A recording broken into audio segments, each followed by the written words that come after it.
one of the things we've kind of poked around, but not actually said the word of, is there's this conversation that happens around as a leader. How do I build trust? Right? How do I build trust at work? And I'm wondering, from your perspective and experience, what is missing in that conversation, or what are leaders often not told about building trust at work and that as a concept? Well, that sentence treats it as an action plan. What can I do to build trust? As if I'm the architect, I'm the contractor, I'm making the room where trust will occur. So instead, if you know that trust matters, you say, how do we come together in a way we can be vulnerable with each other, no matter what the moment is? Is it a business meeting? Is it the small group? To me, is the image, okay, the artifact of building trust. And it takes anywhere from 9 to 11 minutes. And what you're offering in your connecting conference is people to accelerate, okay, connection, accelerate trust. And trust means that I can be fully who I am in the presence of you. Trust is not negotiable. If you do this, I'll trust you. It doesn't occur that way. Then both of us are waiting for something to happen. And so you're inviting people, and you say, how do I design experiences for people where trust occurs, not I build? And if people say, well, I want to know whether I can trust you, boss, you know what you say? I have the same question. Every morning I wake up and I think, oh my God, I'm living into a role in a future that I'm trying to believe in. And so trust is built when people express their doubts. What doubts do you have about what we're doing here? This is baloney. I want leader as leader. I don't want this convening stuff. And you know what you say in the face of that? Thank you. What do you have in mind for me? Nothing comes to me at the moment. That's not what I want from a leader. I know it's not.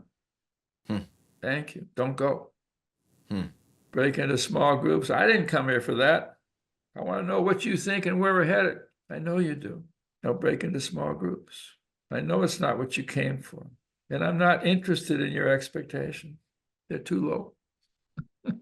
When I first heard you share that idea that someone comes and they're disappointed, they didn't get what they expect. They're like, wow, breakouts. Like, I came to listen. I came to hear what person at the front of the room, person behind desk, behind podium had to say. The corner office. And you, and I think you have who you are. You have this way of, I feel like, eye contact, look at them, and with a very interesting blend of sternness and love, say, I didn't come here to meet your expectations, and offer that back to them. Okay, go ahead. Groups of 3.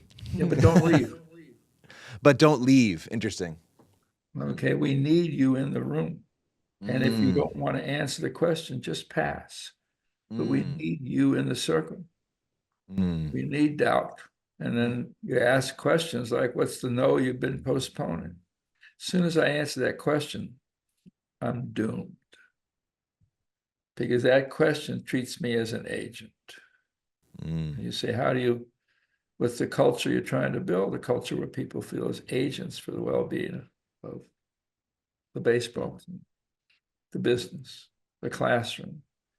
I want to run a classroom where students feel they're responsible for their own learning to some extent. Now they need me. I have content, but I need to feel safe with my peers to use that content. So a lot of people are wise, have expertise, but the question is, how do we show up together so people will act on what they know? And you see that in 1,000 ways. Any health world knows that if people don't talk to other people about the struggle to stay healthy, they won't. And a friend of mine's a heart surgeon, so there's expertise. Okay, he knows how to cut and he knows how to sew. The ultimate quilt. And he knows, his name is Paul Ulick, that if he doesn't get them in groups talking about how hard it is to prevent the next heart incident, they're coming back. And the ones who never come back are the ones that convene the group. So there's something about being in a group, talking about how hard it is, all this. And it's true for leadership, it's true for management. People talk about the experience, what they want to create here. That's what the questions do with each other. Then all of a sudden they begin to realize that I can trust these people. Right? To trust a person means there has to be an absence of knowing what's best for me. As soon as you act as if you know what's best for me, it's over. Either I have to fight it or yield. Thank you. There's nothing loving about a prescription and knowing what's best for another person. When I look at the design, one of the things I like to do to kind of reflect what does your convening currently look like? What does your gathering currently look like? It's like, show me the agenda, show me whatever you've got on the list, and go through, and just as a thought exercise, take a highlighter out and just highlight all the points where you're going to ask for somebody else to engage or participate. And if there's not very much highlight, you've made a lot of choices for people. Right. And so, in other words, the gathering is very much designed for consumption rather than contribution. And I think as soon as, but the nuance that you just taught me that feels like a little gift today is as soon as you remember that the other folks in the room might know what's best for them, it almost dissolves any plan that we had for their life or for their hour or for their whatever that gathering was, is to actually just, and questions do that, right? Flips that back. Questions bring us together. Answers keep us apart. And what you said is remember. Remember is putting my pieces back together again. Remembering. I'm also, I have not thought about that word in the context of community and members of community and remembering communities. Yeah, which is, the idea of a question of sometimes community meeting, something bad, something good happens in the town and people are gathered for it. Mm-hmm. The idea of connection before content, I think, and I'm kind of just having this thought in the moment, I guess that's all how most thoughts occur, that just a question that invites people to remember. I think something along the lines I've seen you offer is, when did you first begin to care about your community or about this community? That's what I used that question after there was a shooting on Saturday night. And 150 people showed up expecting the police or somebody to do something about that. I said, thank you for coming. Break into groups of 4 with people you know the least. So your gift to the world, Chad, is you're teaching people to welcome the stranger. And when did you first start caring about Clifton Heights? And as soon as they answer that, they experience the idea that they're responsible for keeping their neighborhood safe. Well, let's think of, what was it, 140 people or so at that gathering?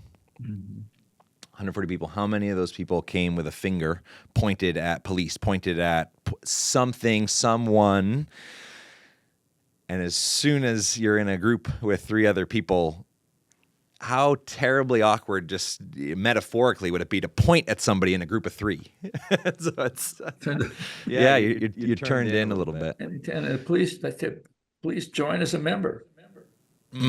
You are not here to make promises you can't fulfill or be blamed for what you didn't cause.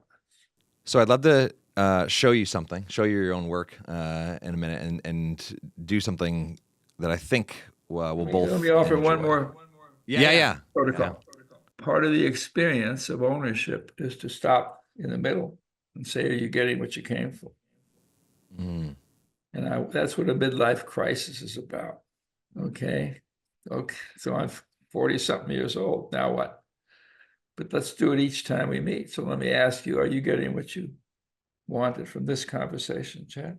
Very much so. I've got a big smile on my face this whole time we've been chatting. I'm getting what I came for because I came with a bit of a structure and a plan, and we're very beautifully not sticking to all of that.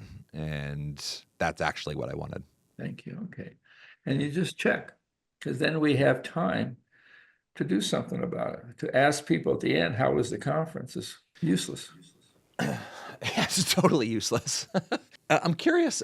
So one of the things one of the ways I'm considering inviting people at the beginning to not contribute based on what I'm asking them to share, type, talk about in breakouts, but more so invite them into the role of contributor, or they're the potter. They're not the clay. I'm not shaping them and their experience. They're actually the one that's shaping and creating the cause. Thank you. And so I had this idea, and I don't think the language is right. This idea of suggestion box has a certain anonymity to it, like drop in, like change the temperature. But there's some there's something though about the idea of inviting people to create an experience for themselves, and while they're in the middle of it, to be thinking about, how would I love to shape the second annual version of this? How would I love to, and I guess you shape it the first annual while you're in it. But what is the alternative to a suggestion box? That's a little bit of an odd question. You ask people in pairs or threes or four questions, right? How valuable do you plan for this conference to be? How participative do you plan to be? How much risk do you plan to take? And to what extent do you care about the well-being of everybody in this room? All right. Now, and rate it from 1 to 7, and 1 being not at all, 7 being absolutely, and please feel free to give 1. So I'm asking them to participate from the very first moment, and that carries the message that you're here. Now, I have a job to do too. I didn't bring you together to break you into small groups for 2 days. There is a place for knowledge and wisdom and expertise and design. I love those 4, I don't know that you call them, I call them contribution questions. When agency question. There you go. Not what I came to contribute, what I came to create. That's an interesting shift. The third one, what level of risk are you willing to take to make that happen, struck me, because something that I found myself saying that I do still believe to be true, but you've added some nuance, or I've heard, finding some nuance in that third question. And so I believe it to be true that some of the best leaders do a really good job at assuming the social risk for people to jump into conversations that matter to them. So not assume all the risk and make it totally safe, but assume the risk to say, which is, for me, leadership is convening. It's the idea that you come together, and if I just let the organic, how was your weekend, whatever, show up in the morning, it's not quite as compelling as if I said, hey, our time is really precious. Can you just tell me what's an interesting conversation you've had lately that matters to you?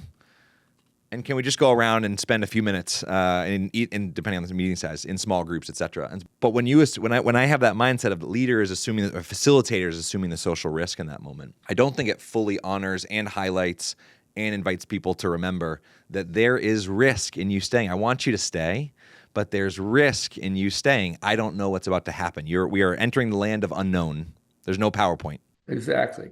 And this is, and even your question, what's the conversation you've had lately, is a story about the past. You could say, what's the conversation you came to have? Okay. Now, it doesn't matter. There's no time to get picky. But I'm just saying, even in the smallest thing, you say we came to create something, because all of my memory is fiction. Okay, I can tell you what happened in my life, but then I made meaning out of it. And in a way, we come together to create an alternative story.